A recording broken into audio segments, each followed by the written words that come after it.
करो कल्याण सियावर राम जय जय राम। बोलिए श्री गुरु जी महाराज बढ़िया बाबा की जय। श्री श्री माता जी महाराज की जय। श्री श्री हरि भैया की जय। श्री श्री भागवत महापुराण की जय। श्री कृष्ण कन्हैया लाल की जय। और माताओं बहनों के लिए मेरा सत सत प्रणाम। बहनों, यदि कथा आपको अच्छी लगे तो आप लाइक करें, सब्सक्राइब करें और शेयर भी करें। बहनों, आज हम पाँचवें दिन की कथा लेकर आए हैं। श्रीमद् भागवत महापुराण, श्रीमद् भागवत रसामृत। आज 5वां दिन। श्री व्यास जी कहते हैं कि भागवत में मात्र ज्ञान और भक्ति का वर्णन आता है। ऐसा ही नहीं है, भागवत में व्यवहार बोध भी आता है। भागवत में स्त्री धर्म भी समझाया गया है, पुरुष धर्म भी समझाया गया है, और माता कैसी होनी चाहिए, पिता कैसे होने चाहिए, भाई कैसा होना चाहिए, यह सब श्रीमद् भागवत रसामृत समझाता है। कथा में किस तरह खाना, किस तरह रहना, व्यास जी को रहना आदि बातें भी समझाई गई हैं। भागवत में व्यास जी ने कोई बात भी नहीं छोड़ी है। व्यास जी को भागवत और महाभारत के लिए ऐसा सात्विक अभिमान है कि जो मेरे इस ग्रंथ में नहीं है वह संसार में अन्यत्र कहीं भी नहीं है, किसी ग्रंथ में नहीं है। यह सात्विक अभिमान है कि जो इसमें व्यास जी ने लिखा है वह अन्यत्र कहीं भी नहीं है। यदेहास्ति तदन्यत्र यन्नेहास्ति न कुचित्र न।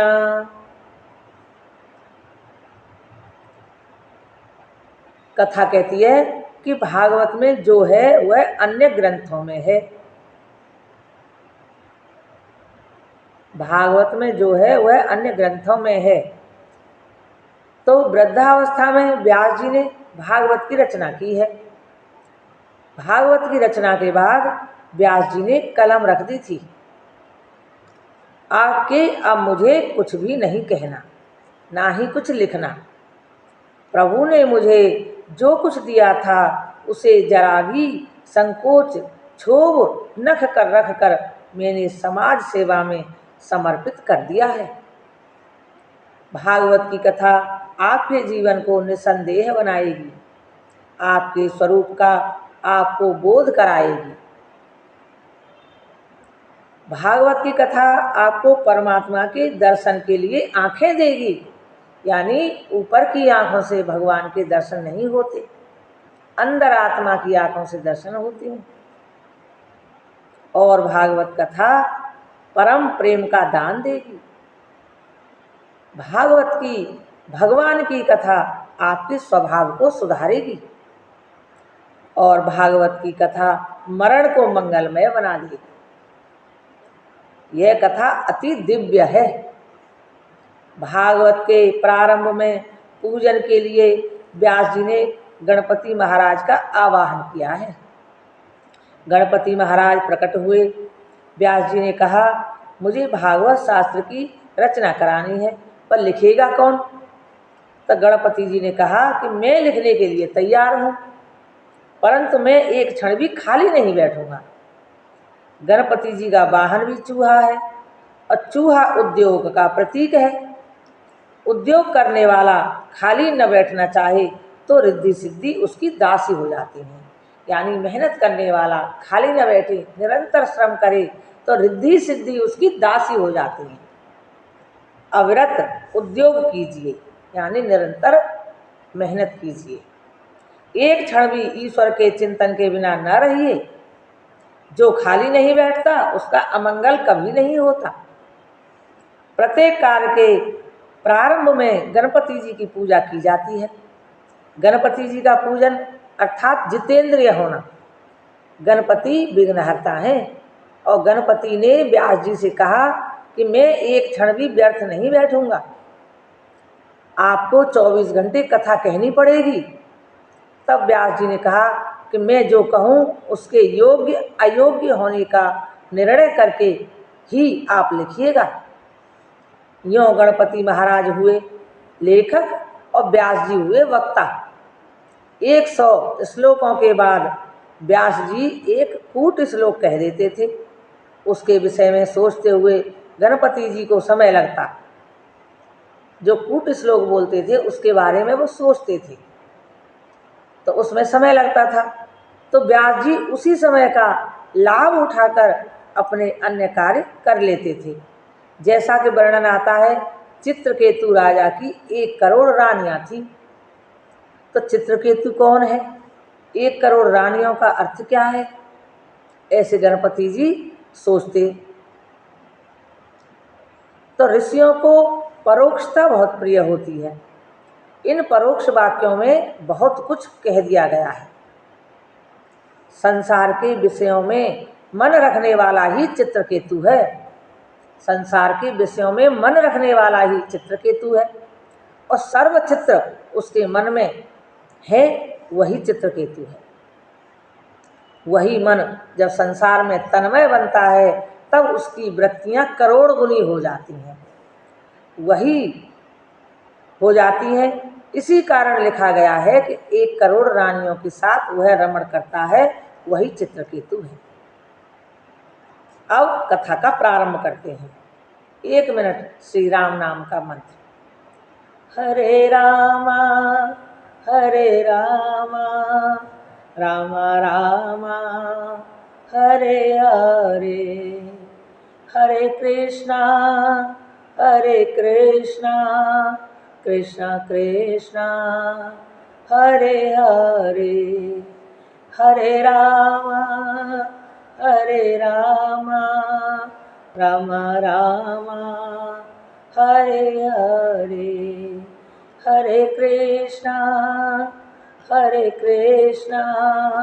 कृष्णा कृष्णा हरे हरे, हरे राम राम राम हरे हरे, हरे कृष्णा कृष्णा कृष्णा हरे हरे, हरे राम राम राम हरे हरे, हरे कृष्णा कृष्णा कृष्णा हरे हरे, हरे राम राम राम हरे हरे, हरे कृष्णा कृष्णा कृष्णा हरे हरे, हरे कृष्णा कृष्णा कृष्णा हरे हरे। बोलिए श्री गणपति भगवान की जय, बोलिए श्री व्यास जी महाराज की जय, बोलिए श्री सुखदेव जी महाराज की जय, बोलिए श्री गुरु जी महाराज उड़िया बाबा की जय। अब कथा का प्रारंभ होता है। अनेक पुराणों में महात्म की कथा आती है। पद्म पुराण में भी अब भागवत महात्म का प्रारंभ होता है कि सच्चिदानंद रूपाय श्री कृष्णाय वयं नमः। तो कथा कहती है कि कथा के प्रारंभ में श्री कृष्ण के चरणों में प्रणाम करते हैं, और वंदन वही करता है जिसे भगवान के चरणों के दर्शन होते हैं। दर्शन के बाद वंदन होता है। पहले दर्शन करते हैं, फिर वंदना करते हैं। वंदन मात्र शरीर की क्रिया नहीं है, हृदय का भाव है। जो इस भाव से प्रभु के दर्शन करता है कि आज मेरे भाग्य का उदय हुआ है, प्रभु ने मुझे कथा श्रवण की अनुकूलता दी है, परमात्मा के उपकार के स्मरण से जिसका हृदय आर्द्र होता है उसे भगवान के दर्शन होते हैं। फिर दर्शन के बाद वंदना होती है। किसी भी कार्य से पहले भगवान के चरणों में वंदना कीजिए। वंदन करने वालों को परमात्मा शक्ति प्रदान करते हैं और बुद्धि प्रदान करते हैं। परमात्मा की दी हुई शक्ति और बुद्धि जिसे मिलती है उसकी पराजय कभी नहीं होती। मानव की पराजय क्यों होती है? क्योंकि मानव अपनी बुद्धि पर बहुत विश्वास करता है, पर मानव की बुद्धि और शक्ति कुछ कार्य नहीं कर पाती। परमात्मा की शक्ति से ही सफलता मिलती है। जैसे यहाँ एक मंत्र आया है कि मूकं करोति वाचालं पंगुं लंघयते गिरिं यत्कृपातमहं वन्दे परमानंदं माधवम। मूकं करोति वाचालम और वाचालम मूकं करोति, यानी परमात्मा की ऐसी शक्ति है कि घर में आने पर भी प्रथम भगवान के दर्शन कीजिए। इतना भी आप करेंगे तो धीरे धीरे भक्ति बढ़ जाएगी। भगवान में इतनी शक्ति है कि गूंगे को बोलने वाला बना देते हैं और बोलने वाले को गूंगा बना देते हैं। कोई भी कार्य करने से पहले भगवान से कहकर कीजिए। कोई भी वैष्णव बाहर जाते समय भगवान से प्रार्थना करते हैं, उनको मनाते हैं कि आपके बिना ही प्रभु, आपके बिना मुझे चैन नहीं पड़ता। आप एक स्वभाव धारण करके घर में विराजिए और दूसरा स्वभाव धारण करके मेरे साथ चलिए, क्योंकि आपके दर्शनों के बिना मुझे बिल्कुल अच्छा नहीं लगता और ना ही आपके बिना मेरा कोई कार्य सफल होता है। भक्त और भगवान साथ ही रहते हैं।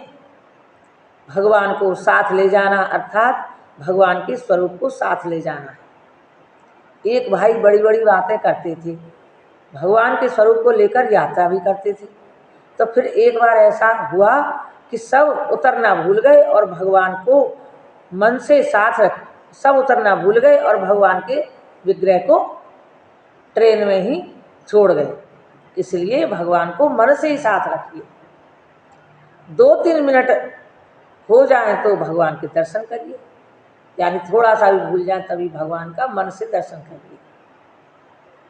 अपने ठाकुर जी का स्वरूप मन से दूर न रखिए, उसे दृष्टि में रखिए, उसे मन में स्थिर कीजिए। जहाँ जाते हैं वहीं उन्हीं के दर्शन कीजिए। इससे आपका व्यवहार भक्तिमय हो जाएगा। जीव व्यवहार में ईश्वर से विमुख होता है तो भगवान को भूल जाता है। वह अपनी बुद्धि पर विश्वास रखकर व्यवहार करता है, इससे दुखी होता है।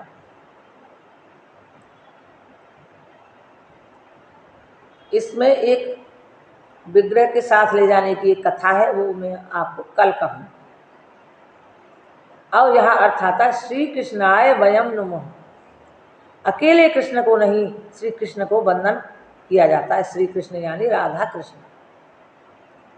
सनातन धर्म में शक्ति विशिष्ट ब्रह्म की पूजा है और निराकार ब्रह्म की पूजा नहीं हो सकती है। वह मारता भी नहीं और तारता भी नहीं। निराकार न तारता है न मारता है। वह कृपा नहीं कर सकता। ब्रह्म, वही ब्रह्म जब शक्ति विशिष्ट बनता है तब कृपा कर सकता है और तभी उसकी पूजा हो सकती है। राधा कृष्ण की पूजा होती है, दोनों की ही पूजा होती है। ब्रह्म जब शक्ति विशिष्ट बनता है तब उसकी पूजा होती है। श्री का अर्थ है राधा जी और जगत का आधार कृष्ण है और कृष्ण का आधार है श्री राधा जी। आधार में आधार शब्द मिलाने से राधा राधा होगा। आधार में आधार मिलाने से राधा राधा होगा। वृंदावन के साधु सारे दिन श्री राधे रटते रहते हैं।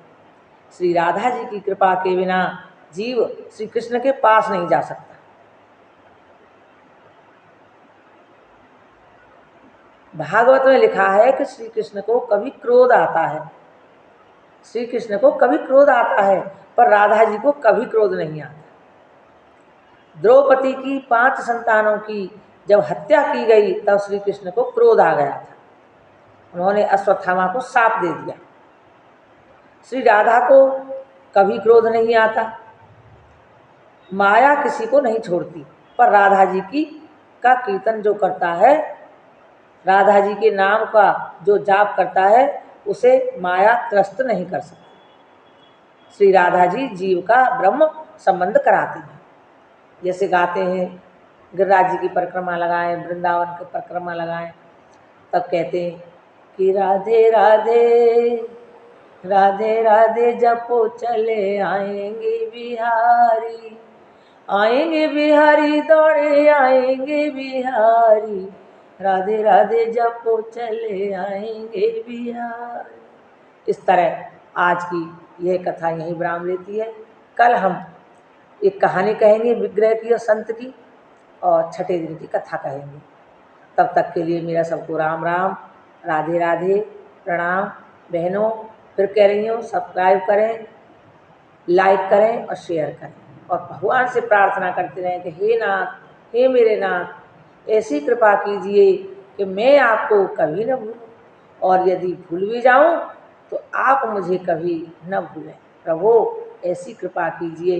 नित्य प्रति यह 15 या 20 मिनट की कथा करते रहिए। आपको सत सत प्रणाम। राधे राधे।